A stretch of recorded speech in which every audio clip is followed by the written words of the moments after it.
If you want to know where your life will be 5 years from now, listen to the words you speak today. They are not harmless sounds. They are blueprints, carving the walls of the reality you will live inside.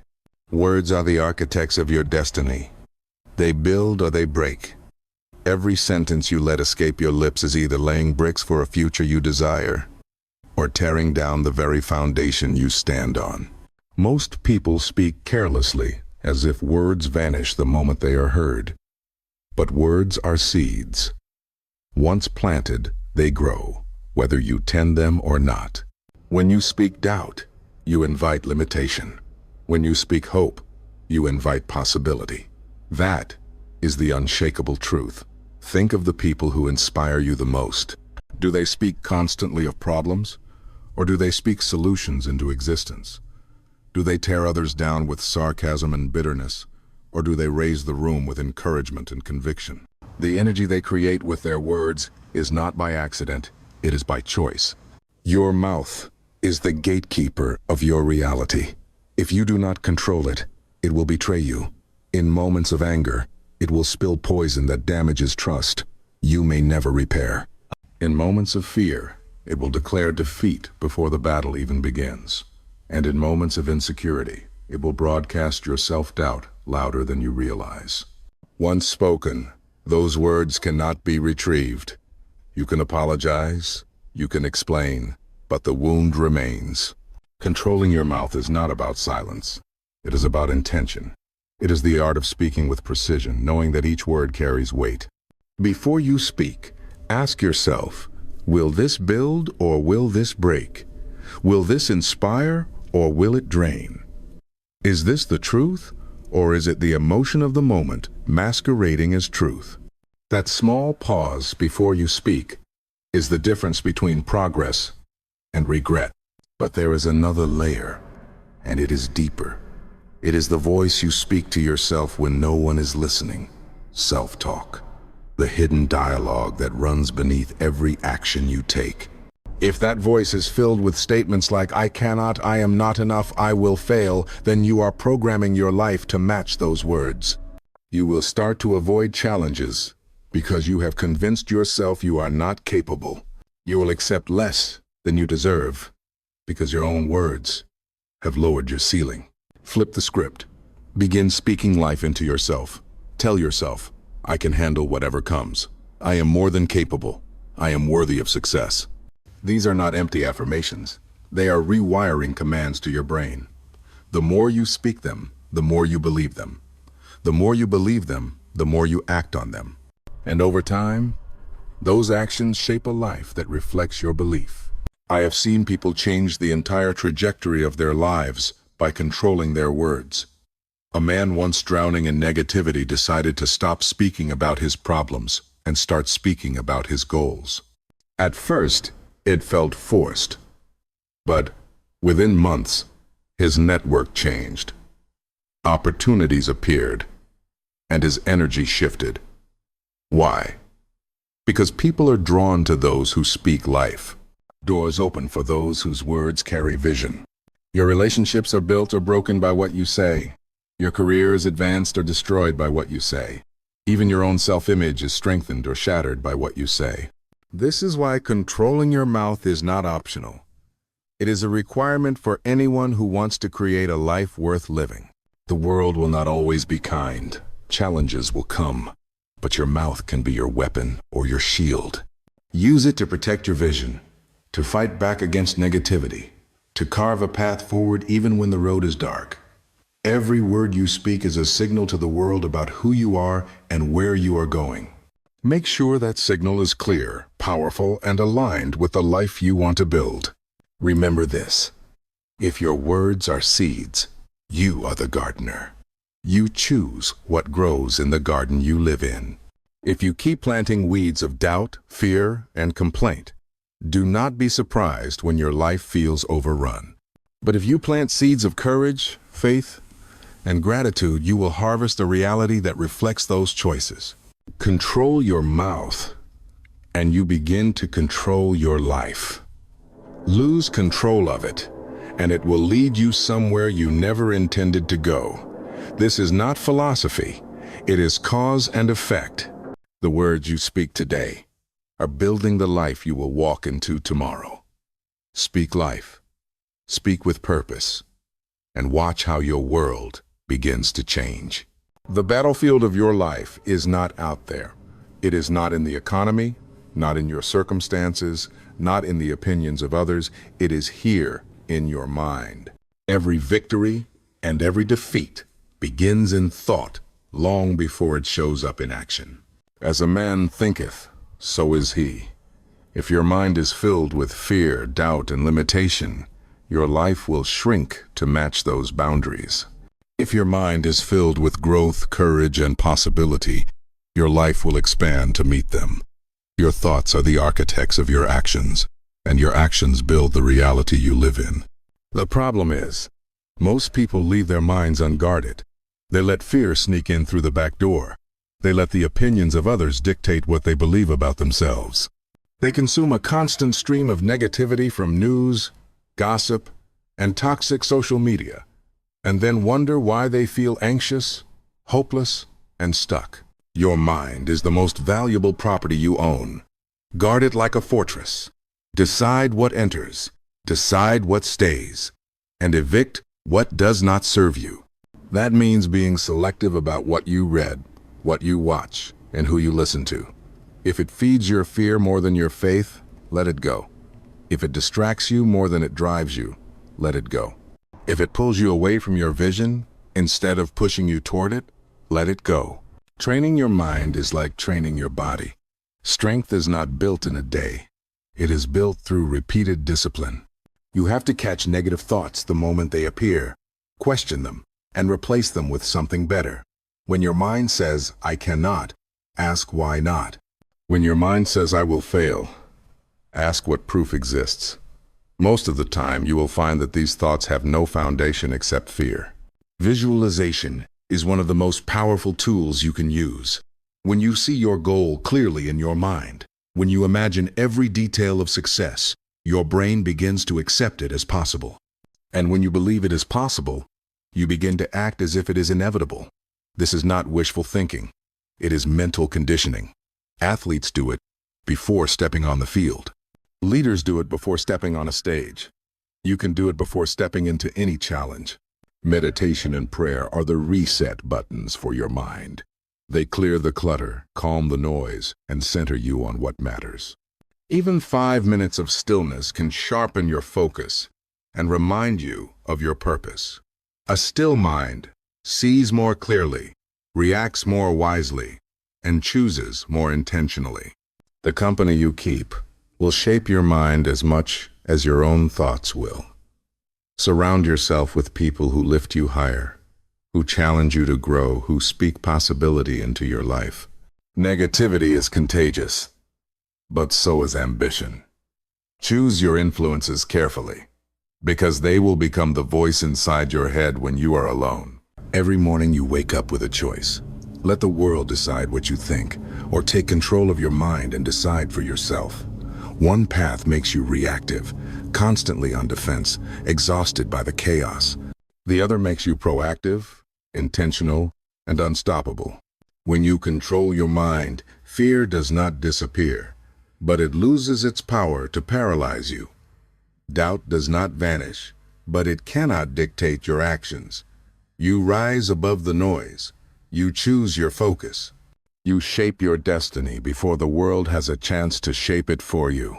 The battle is won or lost up here. Win it first in your mind, and the rest of life will follow. Your mood is the lens through which you see the world. Leave it unchecked, and it will distort reality until every shadow feels like a storm. Wake up in a bad mood, and the day will bend itself to match it. Every inconvenience will feel personal. Every conversation will feel heavier than it should. You will carry that weight like an anchor, dragging it through every moment. The truth is, your mood is not a mysterious force you are powerless against. It is a choice. And the sooner you understand that, the sooner you stop living as a victim of your own emotions. You cannot control every event, but you can control how you feel about it.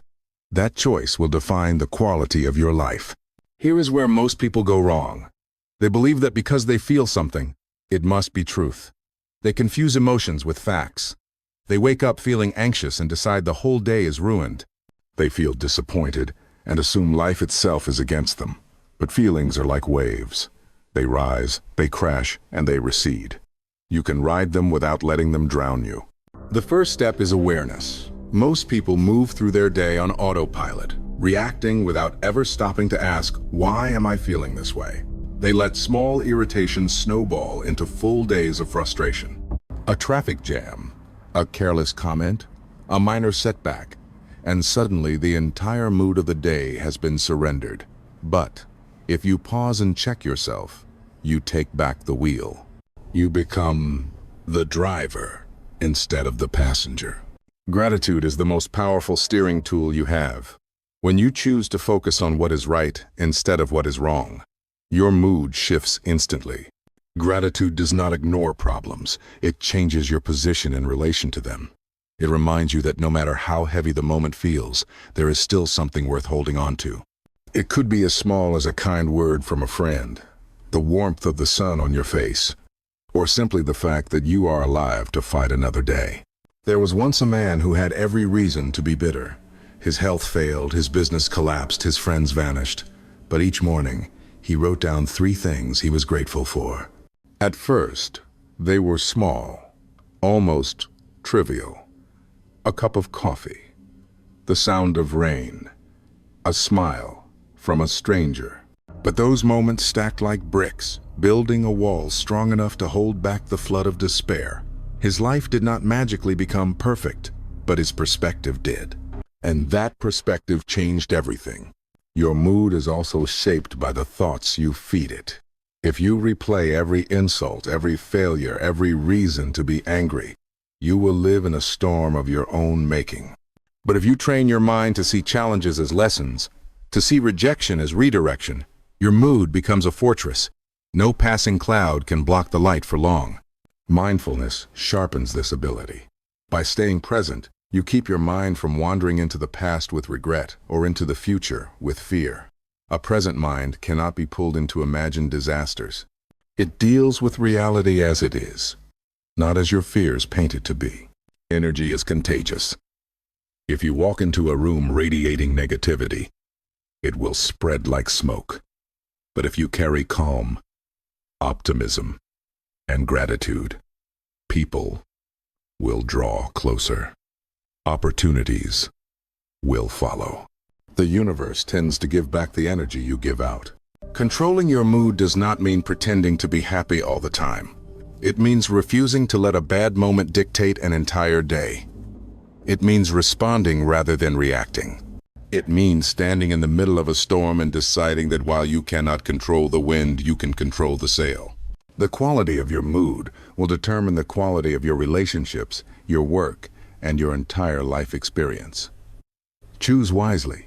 Choose gratitude over bitterness. Choose optimism over despair. Choose control over chaos, because the moment you take control of your mood, the world stops controlling you. Money is not just paper or numbers in a bank account. It is a tool, one that can either build the life you want or chain you to the life you hate. Left unmanaged, it becomes your master.